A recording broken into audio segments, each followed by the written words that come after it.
ma'asi fil ardi ma yahillu biha min al-khasaf wa zalazil. Dari dampak maksiat kepada Allah itu di muka bumi adalah Allah akan mengirimkan, menghalalkan khasyaf. Khasyaf itu adalah terbalik. Khasyaf al-ardi, bumi dibalik, likufaksi. Yang atas jadi bawah, yang bawah jadi atas.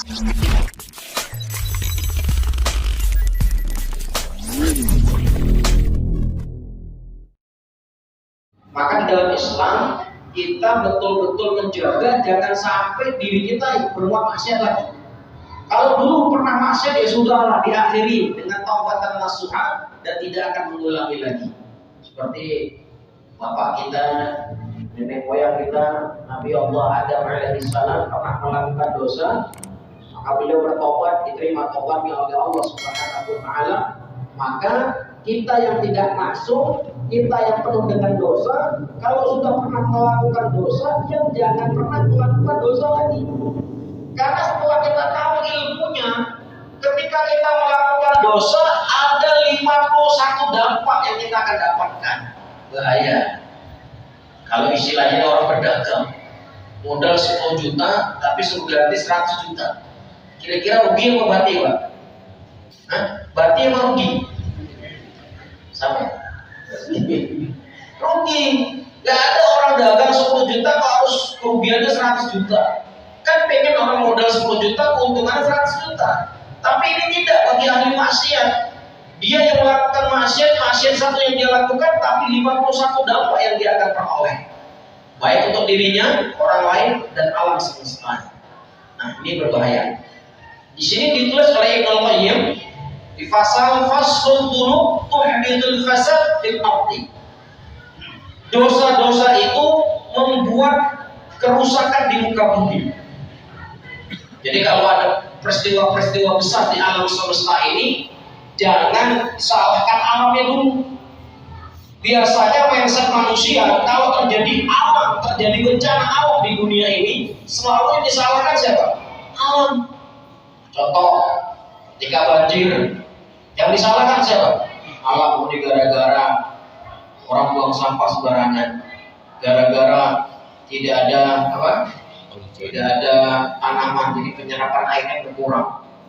Itu salah satu sebabnya saja, tapi bukan itu sebenarnya. Di zaman Umar bin Khattab, di zaman Nabi Sallallahu Alaihi Wasallam, ketika ada satu maksiat, ada satu bencana, lalu mereka berkoreksi, mengkoreksi diri mereka apa yang kita lakukan. Jangan-jangan ada maksiat dalam diri kita sehingga Allah kirim bencana. Jadi setiap ada bencana, koneknya langsung langit. Jangan koneknya ke bumi. Kalau ke bumi kita gak akan pernah beriman kepada Allah Subhanahu wa taala. Tapi kalau konek kita ke langit, itu kita akan beriman bahwa kekuasaan Allah Subhanahu wa taala mampu memberikan bencana. Wa min adzari dzunub wal ma'asi, dan dari sebagian azab atau dampak dari perbuatan dosa dan maksiat itu adalah annaha tuhditsu fil ardi anwa'an minal fasad, membuat kerusakan yang beraneka ragam di muka bumi ini. Seperti di mana? Filmiyah, di air. Apa kira-kira bencana air? Banjir, air bandang, tsunami, apa lagi? Hah? Baru 3 toh? Bencana air apa kira-kira? Hah? Meletus air. Wah, ini kurang susu nih. Longsor, air. Ya banyak. Wal hawa, dan iklim. Hawa, iklim, cuaca panas itu bencana, cuaca dingin juga bencana. Coba lihat orang-orang yang tinggal di Eropa, orang-orang yang tinggal di Syam. Hari ini tuh turun salju minus 0, berapa derajat. Di luar tuh salju, nggak bisa mobil jalan. Orang kalau keluar harus pakai bajunya double-nya 10. Bayangkan, kaos kakinya 20. Bayangkan, nanti bisa bayangkan, saking dinginnya. Kalau nekat pasti akan mati. Dingin itu merusak tulang rusuknya. Kita ini nggak dingin ya nggak panas. Indonesia tuh paling enak. Maka kata orang Arab, Indonesia tuh kayak surga, jannatul dunya. Hidupnya paling nikmat, berbeda dengan negara-negara lain. Negara lain itu salju turun, malah kita pengen kayak salju loh. Di mana? Di Lampang ada salju, Pak. Salju-saljuan. Sehingga nyuci mobil pun pakai air salju. Padahal orang kata yang tinggal di salju pengen seperti kita. Coba lihat orang barat, kenapa orang-orang Eropa, orang Amerika, orang Inggris, orang mana-mana itu datang ke Indonesia. Ngapain ke Indonesia? Berjemur, telanjang. Di mana? Di pantai. Apa mereka berpakaian?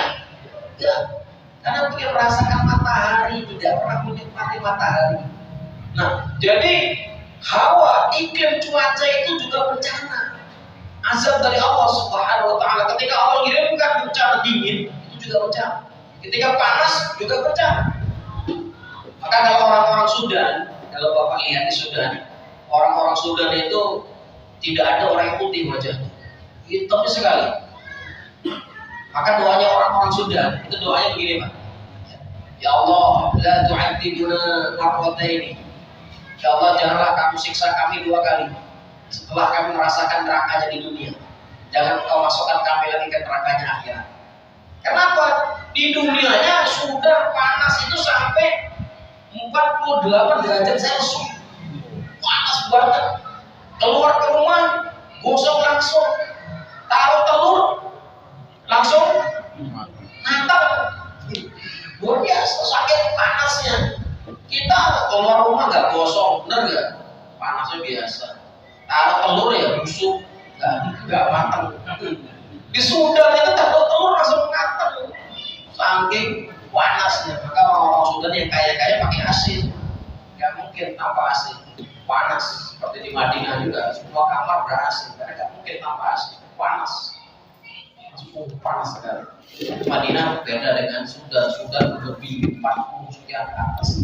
Indonesia pernah hampir 39 berapa bulan yang lalu, panas pol 39 derajat Celcius. Wazar, rusaknya tanaman juga pengaruh. Gak panen, gagal panen, kena hama, itu kena bencana. Karena Allah memberikan cobaan. Wathimar, berkurangnya buah-buahan. Beraneka ragam buah sekarang sudah berkurang. Ya. Wal masakin, dan tempat tinggal. Tempat tinggalnya runtuh, roboh, bergerak, berjalan, tanah bergerak. Itu juga bencana. Allah Ta'ala, Allah berfirman, A'udzubillahi minasyaitonir rajim. Dhaharal fasadu fil barri wal bahri bima kasabat aydin nas liyudhiqahum ba'dal ladzi 'amilu la'allahum yarji'un. Dhahara, tampak jelas. Maka sholat duhur itu artinya apa? Sholat yang nampak dan jelas. Kok sholat duhur kok tengah malam? Itu namanya sholat tahajud yang remeng-remeng. Duhur itu jelas tampak. Ya. Kalau subuh, apa sholat subuh artinya? Sholat yang menjadi, maksudnya awal subuh, awalnya terang, itu subuh. Duhur terang, terus asar itu mulai agak gelap, maka disebut asrun, capek, sholat yang sudah mengerahkan tenaga, tinggal sisa-sisa tenaganya saja. Maghrib tertutup, isya total tidak kelihatan. Apa kata Allah? Dhahara, telah tampak al-fasad, kerusakan, fil barri, di daratan, wal bahri, di lautan, bima kasabat, disebabkan aydin nas, tangan-tangan manusia. Ya. Apakah mereka membakar, apakah mereka merusak tanaman, tangan-tangan manusia. Kenapa Allah kirimkan bencana tersebut? Liyudhiqahum, agar mereka merasakan ba'dha, sebagian alladzi yang amilu mereka lakukan, la'allahum, semoga saja dengan bencana tersebut yarji'un, mereka kembali kepada Allah Subhanahu wa taala. Jadi fungsi dan tujuan bencana itu agar manusia kembali kepada Allah Subhanahu wa taala. Contoh, Bapak Ibu naik kapal. Nah, kodanya bilang begini, Bapak Ibu semuanya pasang pelampung. Kayaknya kapal kita akan tenggelam. Maka bersiap-siaplah pasang pelampung karena kita akan tenggelam. Kira-kira apa yang Bapak ucapkan dan Ibu ucapkan di bibir Bapak? Ingat Allah langsung gak kira-kira? Ya Allah, aku punya hutang. Ya Allah, ya Allah, jangan mati sekarang ya Allah. Masih besok aja lah ya Allah. Ya Allah, jangan sekarang ya Allah. Selamatkanlah ya Allah. Ya Allah, bagaimana anak-anak saya, bagaimana cucu-cucu saya ya Allah, ya Allah, ya Allah. Benar gak? Tapi ketika sudah sampai di darat, lupa gak? Lupa. Berarti sebenarnya fungsi bencana itu berarti gak? Berarti. Jadi kalau setiap hari kita dapat bencana, ingat Allah gak kira-kira? Gitu Pak. Maka Nabi Ayub alaihi salam luar biasa. Nabi Ayub ini disebut Allah adalah Nabi yang paling Allah paling penyabar. Sabarnya luar biasa, ketegarannya luar biasa. Ditimpa bencana, pertama beliau tuh kaya raya, anak ganteng-ganteng, tanamannya berhasil. Tiba-tiba tanamannya rusak semua, tidak ada yang panen. Hartanya habis, anak yang ganteng-ganteng meninggal semua, dadakan sama meninggal itu. Bayangkan ketika Allah mengambil itu cepat sekali. Ketika tanamannya hilang, tanamannya rusak dimakan hama, Nabi Ayub sholat tahajudnya semakin tambah. Biasanya 2 jam tambah 1 jam, 3 jam. Lalu ketika hartanya diambil, biasanya 3 jam jadi 4 jam sholat. Terus ketika anaknya yang ganteng-ganteng meninggal semua, menjadi porsi tahajudnya semakin tambah 5 jam. Ketika porsi tubuhnya sakit semua dengan sakit yang tidak bisa disembuhkan, penyakit yang menjijikan, porsi sholat tahajudnya ditambah menjadi 7 jam. Kalau kita kan tidak, udah sakit, porsi sholatnya diringkes. Bisa jamaah sekalian nih Pak. Kesel sakit, malah sakit suruh sholat. Beda kualitasnya. Orang dulu ketika ada bencana semakin dekat kepada Allah. Orang sekarang kalau sudah sakit semakin jauh kepada Allah. Sampai kalau bisa, ada nggak dukun? Ada nggak paranormal? Ada nggak orang pintar yang bisa menyembuhkan penyakitmu yang lebih cepat daripada dokter? Benar nggak Pak? Ingat begini. Dia nggak merasakan nikmatnya sakit dulu. Sakit itu nikmat. Kenapa Allah kirim kita sakit? Belum boleh jadi kata Allah dengan sakitmu. Allah kirimkan sakit itu untuk menggugurkan segala dosa-dosa yang tidak akan mungkin bisa terhapus kecuali dengan sakit.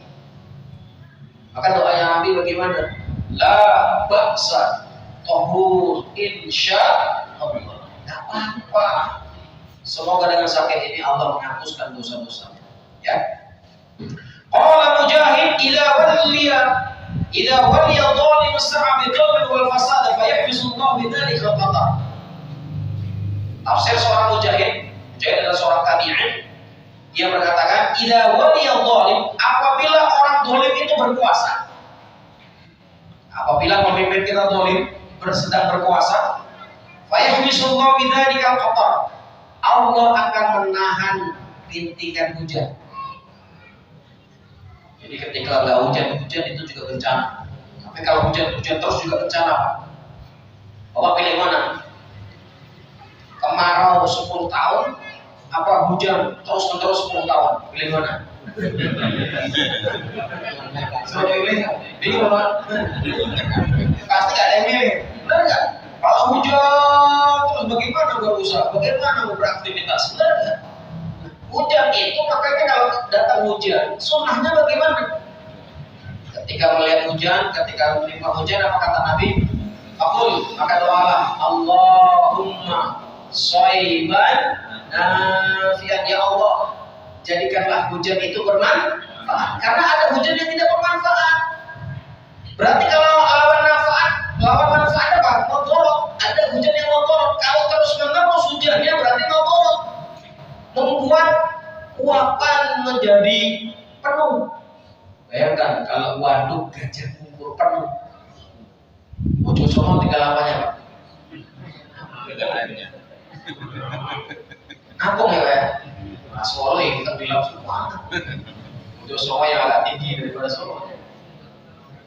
Allahu Akbar. Jadi di sini ketika orang dolim itu berkuasa, Allah akan menimpakan bencana. Jadi kita nggak tahu nih Indonesia ini mengalami ini yang tidak. Ketika tidak turun hujan atau hujan menerus-menerus membahayakan, fayahlikul harf. Ketika tidak turun hujan, maka Allah akan menghancurkan harf, tanaman, wan nasl, dan keturunan. Jadi berkembang biaknya tumbuhan berpengaruh dengan berkembang biaknya kita. Jadi kalau banyak di musim kemarau itu orang ngandung, nggak produktif, nggak ada punya anak, wajar. Karena mau mandi nggak ada air. Bis porsi doang nih.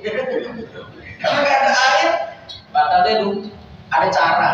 Kalau nggak ada air dalam Islam tayamum, jadi ibadah malam tetap lanjut, jangan berhenti. Malah nggak ada air, berhenti air lah. Susah mandinya. Padahal ada caranya. Yang belum paham saja. Wallahu la yuhibbul fasad. Allah tidak senang dengan perbuatan fasad, kerusakan. Tsumma qara'a dhahara al-fasadu fil barri wal bahri bima kasabat aydina. Saya percepat saja, saya cari yang paling penting saja.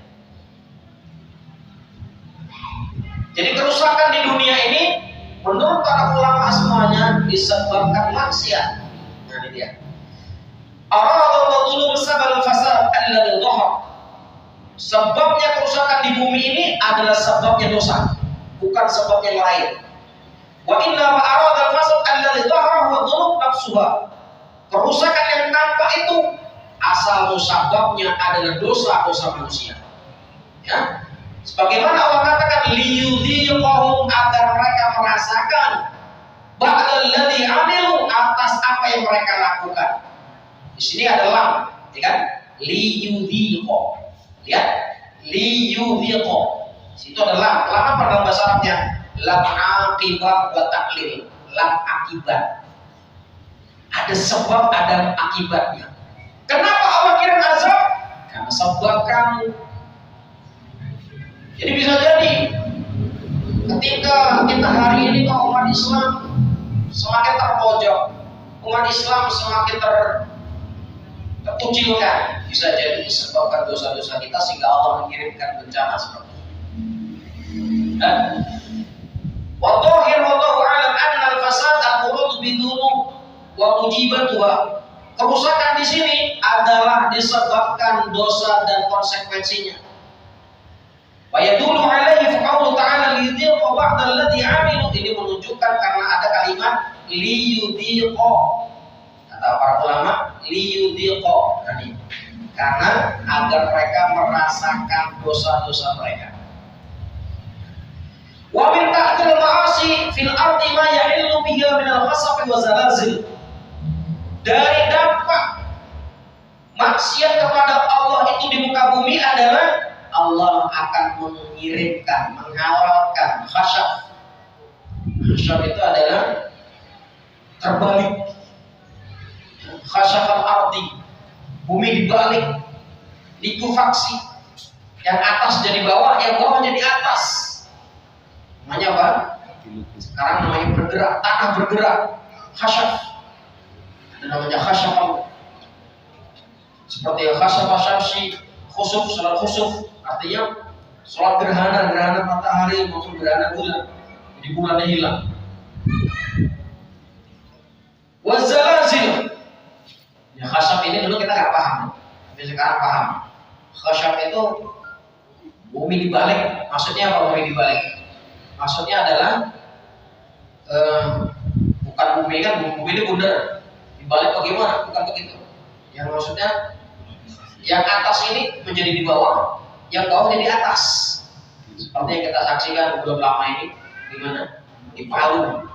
Indonesia itu pernah punya likuifaksi, bumi yang dibalik. Padahal kalau kita tinggal di sebuah negara atau di sebuah tempat yang pernah Allah kirimkan azab, situ tidak perlu digali, tidak boleh untuk tinggal di sini. Sebagaimana nanti di sini diceritakan oleh Rasulullah SAW, ketika Rasulullah melewati ini dia, marah Rasulullah SAW dia di Samud. Ketika Rasulullah SAW melewati kampung Samud, pernah ke Samud kan? Kalau kita lihat Samud, jadi Samud itu antara terletak di kota Hajar, antara Tabuk dan Madinah. Samud itu hidup pada zaman Nabi Soleh, ya.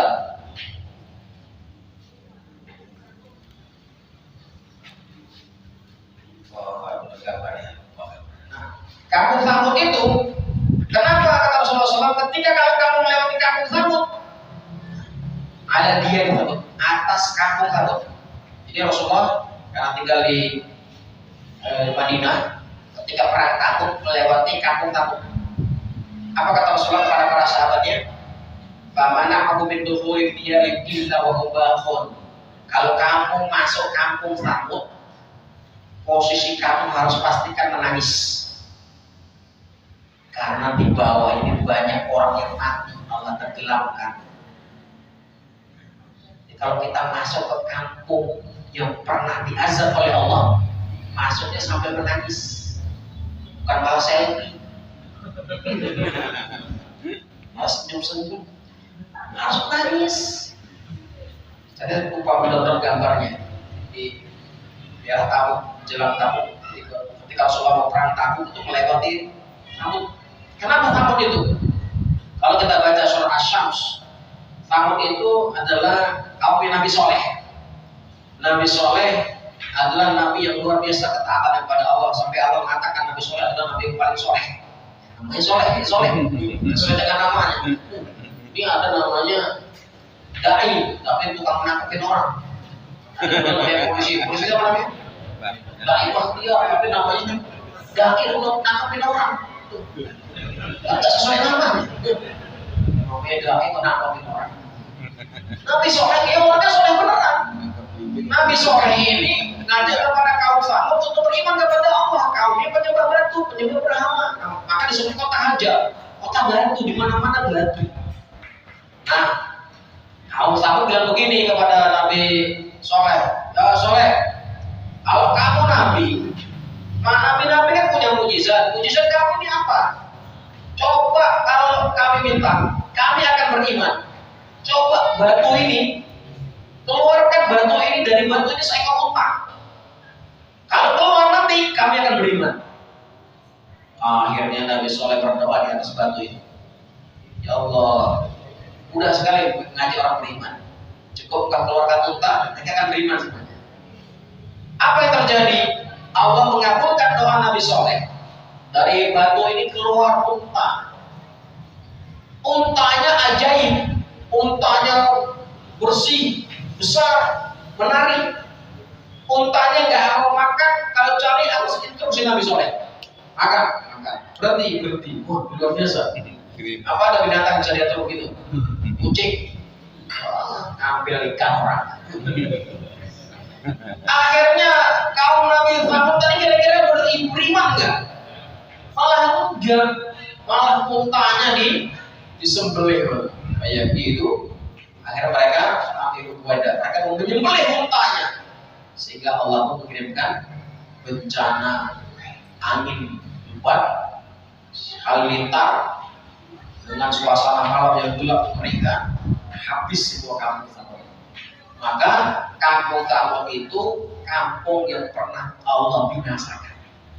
Maka kata Rasulullah SAW, kalau kalian masuk kampung ini, karena kita mau ke Tabuk ini, kita mau perang Tabuk kata Nabi, tapi mengajak semua sahabatnya. Ketika masuk Nabi, semuanya sambil menangis. Terus apa kata Nabi?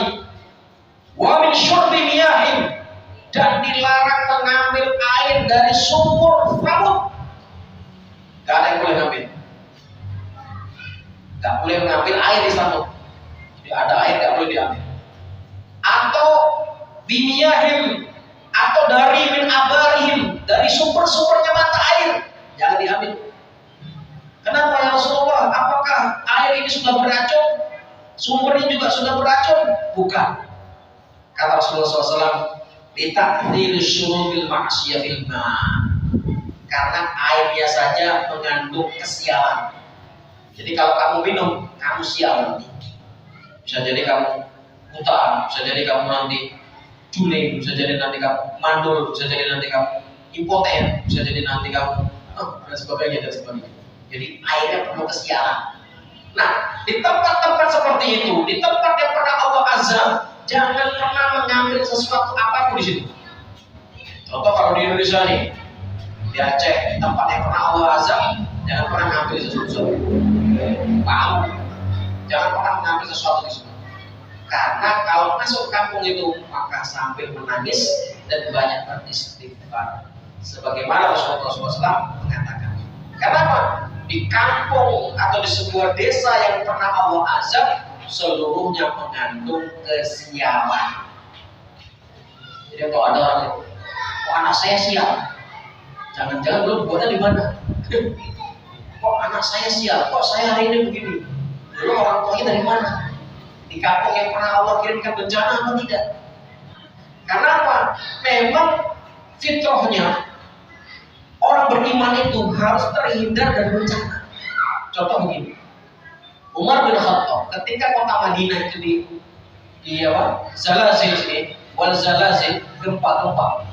Jadi ketika Madinah gempa dengan gempa yang dahsyat, mungkin 6, skala Richter, karena ada di zaman sahabat yang ukur itu kekuatan dahsyat gempanya. Ya, prediksinya adalah 6, sekian skala Richter. Karena kalau 9 udah pada habis. Umar bin Khattab langsung naik mimbar. Jadi begitu kalau orang soleh itu ada bencana langsung naik mimbar. Ya ayuhan nas, madza fa'altum fil bariha? Apa yang kalian lakukan? Sehingga Allah mengirimkan teguran dengan bergoncangnya bumi ini. Seandainya besok masih gempa, seandainya besok ada gempa lagi, aku akan keluar dari kota Madinah. Berarti kota Madinah sudah ada banyak orang ahli maksiat. Indonesia sudah berapa kali gempa? Sering ya? Kita mau keluar kemana Pak? Waduh. Seharusnya aturannya jangan tinggal di sini. Indonesia ini tempat sumbernya bencana. Bahaya kalau tinggal di sini. Nanti kita yang soleh pun kena bencana. Allah nggak pandang bulu, mau soleh, mau kafir, semuanya dibabat habis. Cuma nanti matinya dibedakan, yang satu husnul khotimah, yang satu husnul khotimah. Itu saja, matinya semua diazab. Sebagaimana pertanyaan Ummu Salamah, istri Nabi bertanya pada Rasulullah SAW, apakah nanti orang-orang mukmin minal sholihin, ada orang-orang yang soleh juga akan mati? Ya, orang-orang soleh juga akan dimatikan. Tapi semuanya tergantung amal. Innamal a'malu bikhawatimiha. Orang soleh itu tergantung amal terakhirnya. Nah, jadi ketika terjadi masa takut, Nabi Soleh saja yang jauh dengan Nabi Muhammad. Nabi Muhammad ketika melewati kampung itu saja menganjurkan kepada para sahabatnya masuk dengan sambil menangis. Tidak boleh mengambil airnya, tidak mengambil mata airnya, apapun, bahkan buah-buahnya tidak boleh diambil. Maka dalika sulta fil dhunub fi nafsil dimar wa ma ta'fi indal afal. Pokoknya semua berkurang semuanya. Contoh lagi, jadi dampak dari maksiat itu, Waqad dzakara Imam Ahmad di Musnadihi fi Dhummil Hadits qala, disebutkan oleh Imam Ahmad dalam musnadnya, qad wujidat fi khazain ba'd ummiyah. Disebutkan di khazain ba'd Bani Umayyah, pada zaman Bani Umayyah, di khazain, di gudang-gudangnya. Hinton, ada hinton. Hinton itu gandum.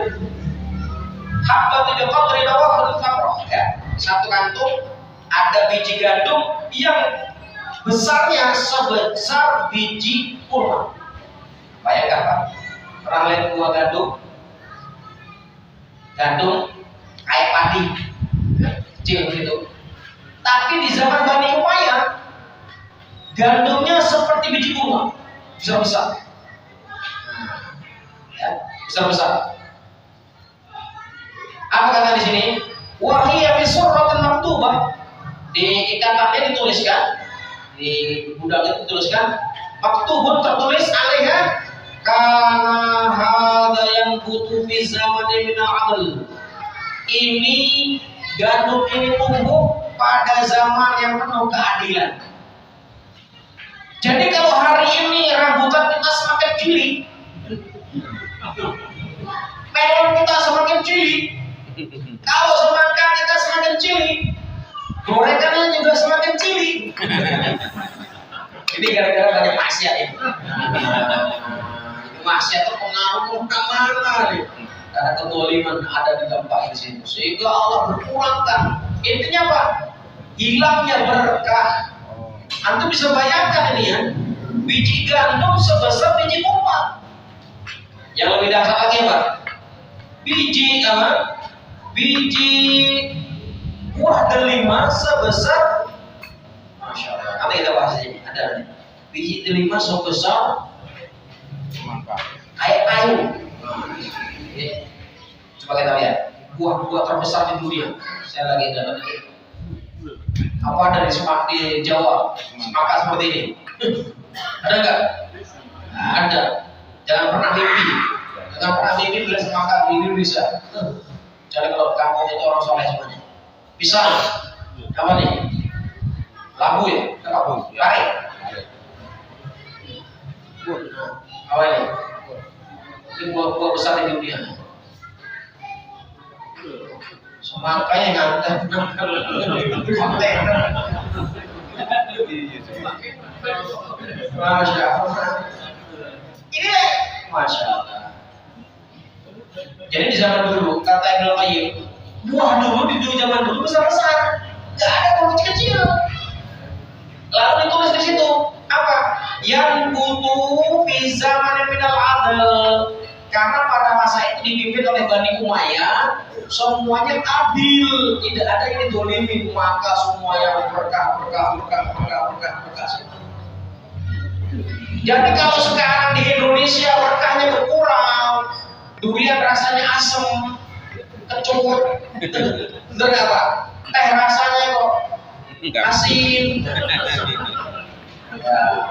Susu boyolalinya kok campuran air. Ya ini berarti memang berkahannya kurang. Pengaruh. Nah termasuk jadi gini Pak.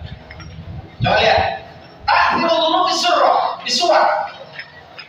Dampak maksiat itu membuat postur tubuh kita menjadi pendek Pak. Jadi kalau bapak punya anak kok lebih pendek dari orang tuanya, nih, jangan salahkan anaknya Pak. Kalau kurang gizi anaknya. Karena bapaknya maksiat itu. Bapak ibunya maksiat, anaknya pendek. Yang bilang bukan saya, yang bilang hadis Nabi ini. Coba lihat. Ya. Wa amma ta'tiru dhunubi suwaril khalqi. Dampak dari dosa itu adalah postur bentuknya makhluk.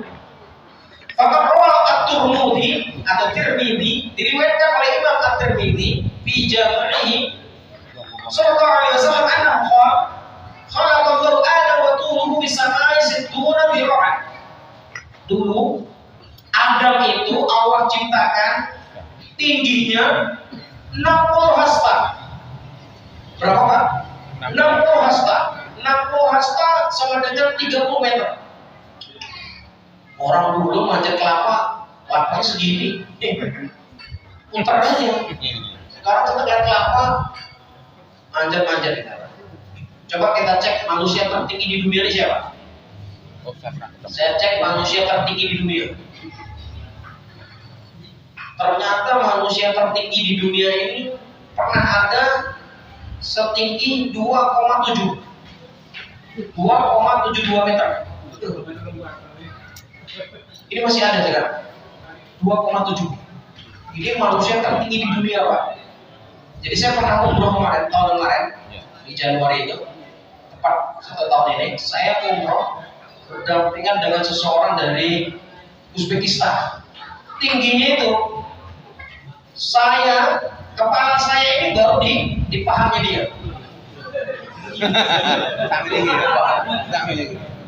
Wah, tinggi banget, Masya Allah. Ini kayak ini lah, tingginya 2,72. Ini masih berkurang. Dulu tingginya Nabi Adam berapa? 60 hasta, sama dengan 30 meter. Sekarang berkurangnya banyak nggak? Berkurang 10 kali lipat. Sekarang kita malah nggak ada 3 meter. Kita berkurang berapa nih? 2 meter kurang nggak? 1,7, 1,5, ada yang 1,4, ada yang 1,3. Saking pendek-pendek. Nah, kata Nabi SAW, postur tubuh manusia itu semakin pendek karena dosa anak Adam, karena dosa manusia. Jadi jangan salahkan anak kalau anak kita tiba-tiba postur tubuhnya pendek-pendek. Karena bapaknya dulu ahli maksiat, anaknya pun ahli. Yang bilang bukan saya. Jadi sampai keturunan berpengaruh. Jadi maksiat itu selamanya ada yang dosa diampunkan, ada dosa yang tetap utuh kata Allah. Allah mengaafkan, dia mengampunkan, cuma belum menghapusnya. Biar anak cucunya paham, bapak pernah buat dosa seperti ini. Pernah bapak dan ibu pernah melakukan dosa seperti ini. Maka kalau mau Ramadan di 10 terakhir doanya kan Allahumma innaka afuwwun tuhibbul afwa fa'fu anni. Bukan Allahumma innaka ghafurun faghfirli, enggak. Ya Allah, Engkau maha maaf. Maafkanlah saya karena dosa-dosa saya. Kalau maaf, itu Allah akan menghapuskan dosa. Tapi kalau ampun, Allah memaafkan tapi tidak menghapuskan dosa. Nah, maka mana yang paling banyak kita baca? Kata para ulama, yang banyak kita baca adalah Allahumma innaka afuwwun tuhibbul afwa fa'fu anni. Masya Allah. Selanjutnya, fa idza arada Allah an yudhhira al-ardha min ad-dhulma wal khawna wal fajra yukhrij 'abdan min 'ibadi min ahli bait Nabi. Jadi kalau Allah mau membersihkan bumi ini dari kedoliman, dari pengkhianatan, dari kefajiran, dari kefasikan, jadi syaratnya harus bertobat. Sebagaimana orang-orang yang bertobat. Nih, contoh lagi. Hatta idza isaba min an-nas la yaqulu rumah wa yastadilu fi kifiha. Di zaman dulu, orang-orang di zaman dulu itu makan buah rumana.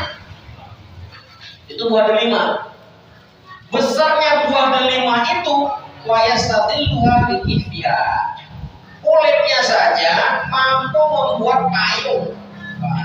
Coba lihat, buah delima itu gimana? Buah delima. Nah, sekarang buah delima kecil kayak tomat. Benar nggak? Kecil. Di zaman dulu buah delima itu besar. Kayak ini buah delima itu betul. Ini. Besar dan panjang buah delimanya. Kenapa? Kulitnya saja bisa membuat payung. Kulitnya saja. Jadi kalau bapak punya kakek, punya orang tua yang hidup pada tahun 30-an, 40-an, sebelum zamannya merdeka, coba tanya kakek nenek-nenek kita. Terus jawabannya apa? Bener nih. Zaman aku cilik dulu, buah rambutan tuh gede-gede, besar-besar. Semangka tuh ya gede-gede, manis-manis, lagi-lagi. Sekarang kok semangka kok cuy. Ya, buah delima dulu besarnya wa yastadillu bikifiha, mampu membuat payung. Wa yakunu al-munqud minal 'inab wa qariba'in.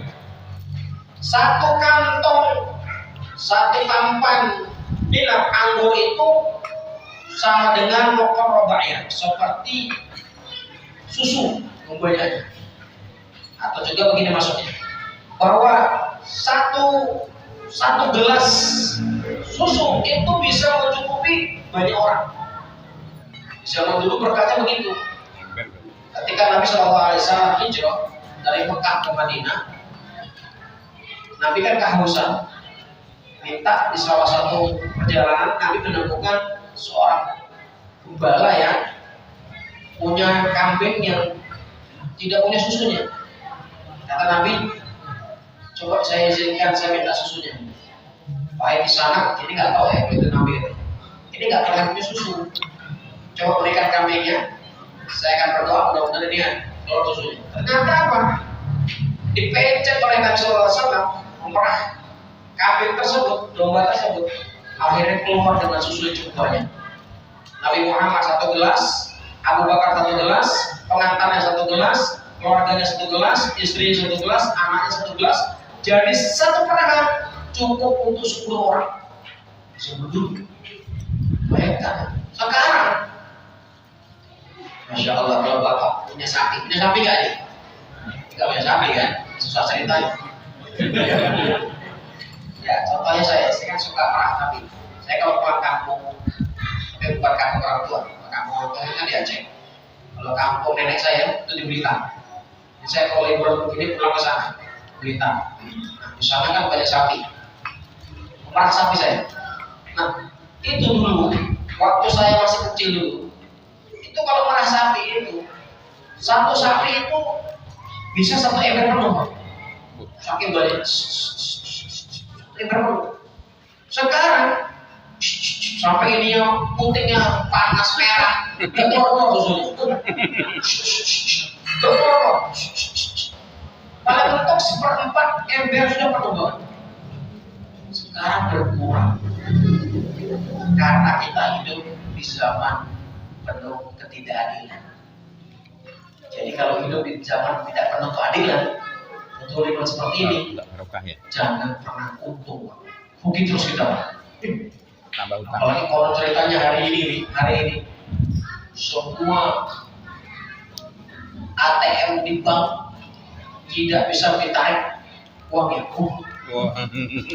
Indonesia posisinya bangkrut, tidak punya uang cash. Sebar di mana-mana promo. Saya hari ini terbuktikan. Saya masuk di bengkel Shop and Drive tadi, mobil saya masuk ke Shop and Drive. Pelayannya bilang begini, Bapak punya ATM mandiri, gesek saja pakai ATM mandiri Pak, nanti dapat promo Pak sekian. Ya Pak, kenapa ini? Ini lagi besar-besar promo, yang punya uang suruh masuk kan, dapat potongan. Karena uang hari ini, uang kas negara habis. Kemana? Uang kemana ini? Nah, kemana? Hari ini Bapak kalau punya uang di bank, ya saran saya diambil aja. Ya. Daripada nanti nggak bisa diambil Pak selamanya. Ya. Karena kita hidup di zaman yang tidak perlu kepastian begini. Uang kita habis kemana nggak tahu. Uang jamaah haji aja bisa habis. Oh. 500 triliun hilang atau mana? Apalagi uang Bapak yang hanya 10 juta. Ya Pak? Apa ada uangnya 10 miliar sini? Ini kan? Kata-kata rekening yang balik paling banyak kan 10 juta, 100 juta kan? Ada yang punya sampai miliaran, lebih baik diambil. Dalam proses seperti ini nggak aman.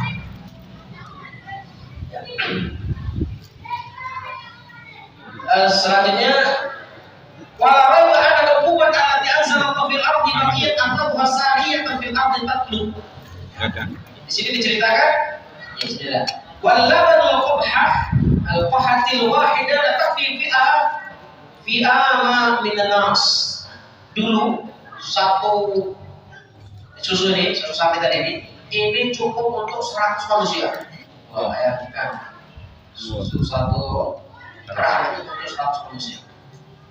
Di sini dikatakan oleh Ibnu Qayyim, wala raiba annal uquba, tidak diragukan lagi bahwa akibat Allah turunkan ini sariyatan fil ardi, dengan cepat di bumi ini, mayusakimu min dzunub, disebabkan oleh dosa-dosa yang menimpa mereka.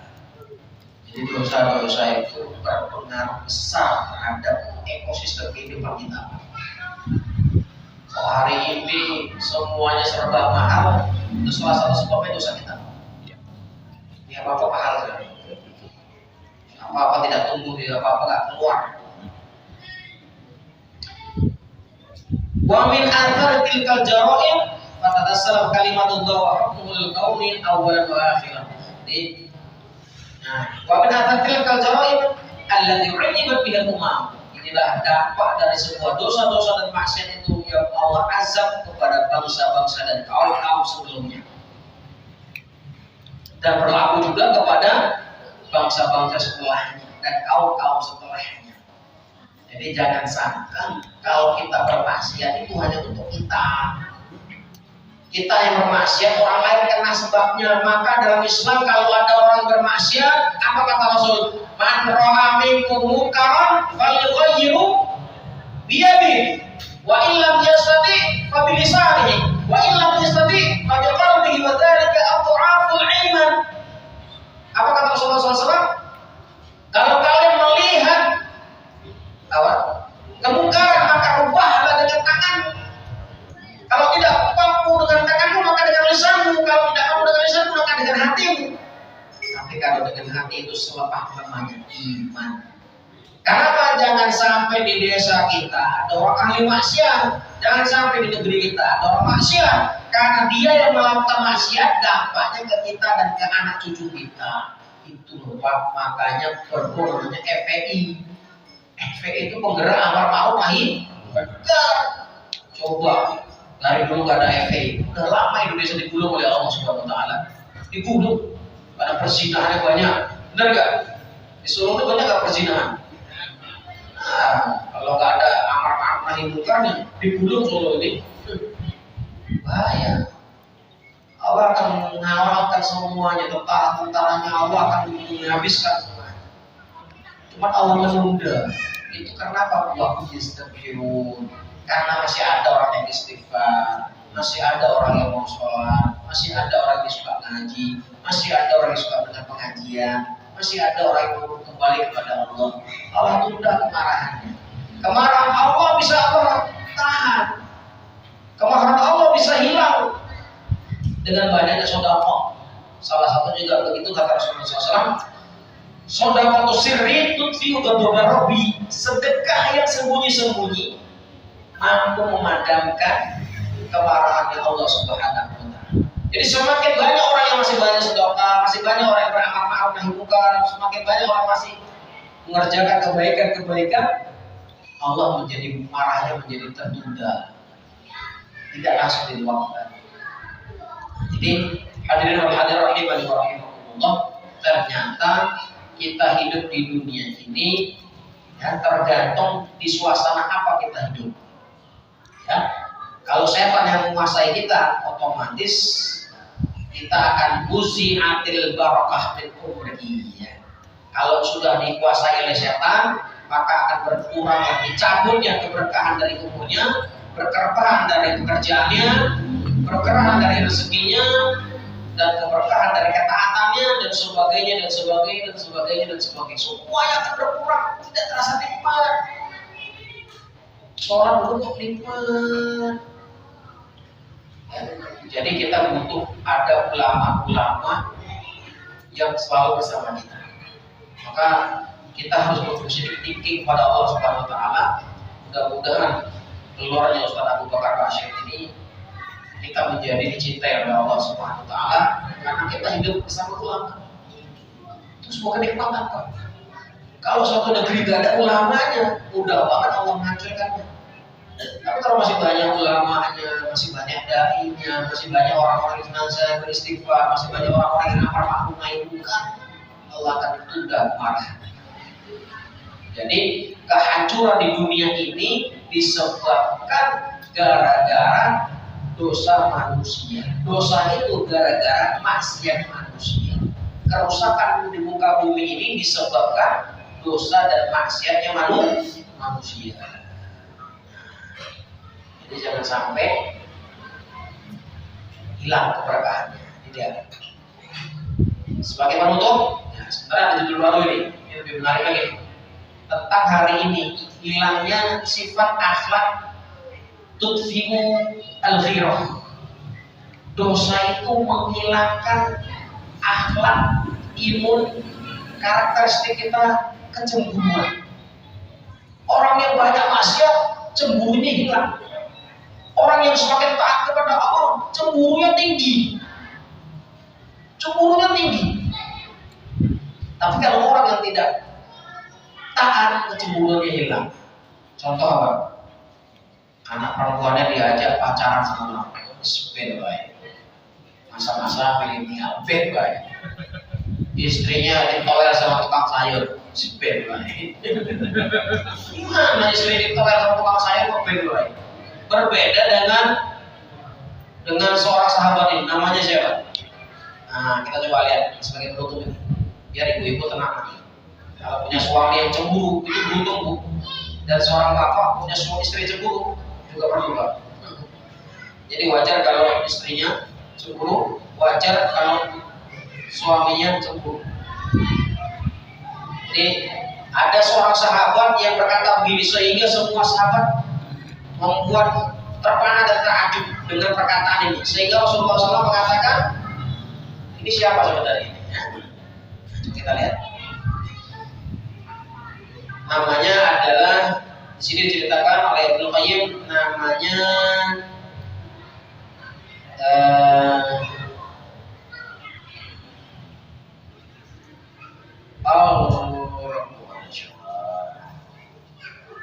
Ata'jabuna min Sa'ad, namanya Sa'ad bin Ubadah. Sa'ad bin Ubadah ini, beliau ini pernah ngomong begini.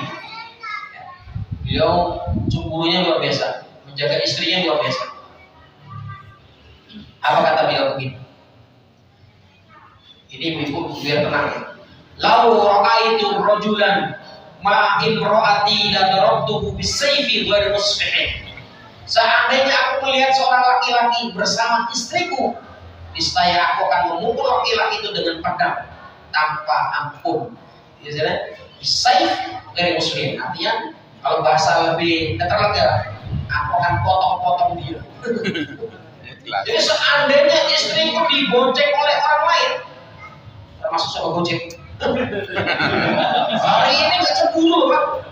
Istri bapak digojek-gojek gak cemburu, gimana? Ini sama laki-laki loh. Muat itu cemburunya luar biasa, sehingga dengan cemburunya Muat, Allah sampai memujinya. Rasulullah sampai memujinya. Oh, dia Muatnya manusia luar biasa, cinta sama istrinya luar biasa. Saya gak rela kalau istri saya dipaku oleh orang lain. Aku akan penggalnya, tak mutilasi dia. Bukan perkataan Muat ini membuat sahabat rela-rela. Kamu ngomong apa? Kamu ngomong apa ini? Apa kata Rasulullah? Ada aja mulai dari Sa'ad. Apakah kalian heran dengan cemburunya Sa'ad? Lah, ana aghyar minhu, aku lebih cemburu daripada Sa'ad. Allah aghyar minni, dan Allah pun lebih cemburu daripada aku. Masyaallah. Jadi bahasa lainnya begini Pak.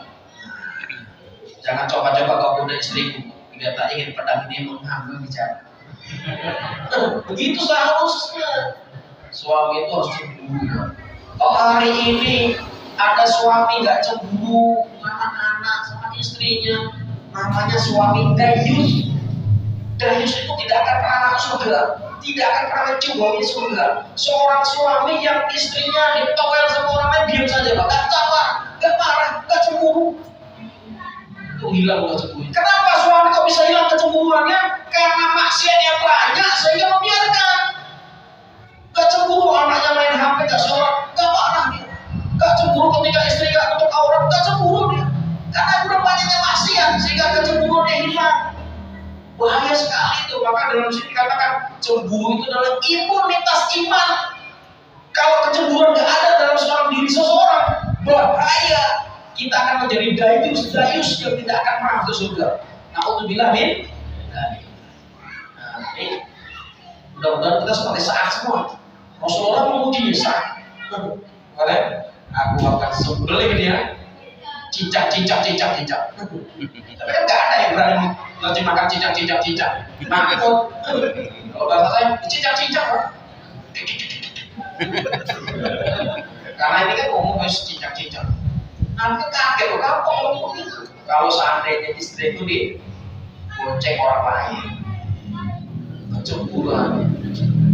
Boleh nggak cemburu seperti ini? Cemburu seperti ini disenangi oleh Allah Subhanahu wa Ta'ala. Cemburu seperti ini disayang oleh para malaikat. Kecemburuan seperti ini pahalanya besar, membuat bidadari juga cemburu. Wah, ini saya tunggu-tunggu nih laki-laki seperti ini. Betul-betul dia menjaga istrinya, apalagi nanti aku dijaganya. Nanti bapak dan ibu semuanya, ibu juga harus cemburu. Kok melihat suaminya tiap malam kok ke diskotik, tiap malam kok boncengan sama wanita lain, cemburu banget istri. Tanya mas itu siapa? Emang kenapa? Saya cemburu mas. Boleh. Kalau suaminya maksiat, istri harus cemburu sebagaimana wanita-wanita solehah juga cemburu. Ini besok kita kaji. Ini menarik nih tentang kecemburuan. Apakah masih ada cemburu itu dalam hati kita? Apa sudah hilang? Kalau hilang, tanda imun kita sudah rusak, error tubuh kita pak. Ini bahaya. Jadi kalau anak nggak pakai jilbab, bapak nggak negur anaknya, bapak cemburunya sudah hilang. Jangan pernah menampakkan rambut kepada orang lain. Istriku jangan pernah menampakkan kaki kepada orang lain. Semuanya kalian adalah milikku dan milik Allah Subhanahu Wa Taala. Jadi larang menampakkan aurat kecuali kepada mahram. Kecemburuan seperti itu adalah mengikuti Sa'ad bin Abu Ubadah yang Allah memujinya, yang Rasulullah juga memujinya. Ya. Baik, itu yang dapat kita sampaikan karena kalau saya lanjutkan juga terlalu panjang ya mungkin. Setelah ini di bulan yang akan datang kita akan membahas tentang cemburu. Apakah kita masih punya sifat cemburu atau tidak?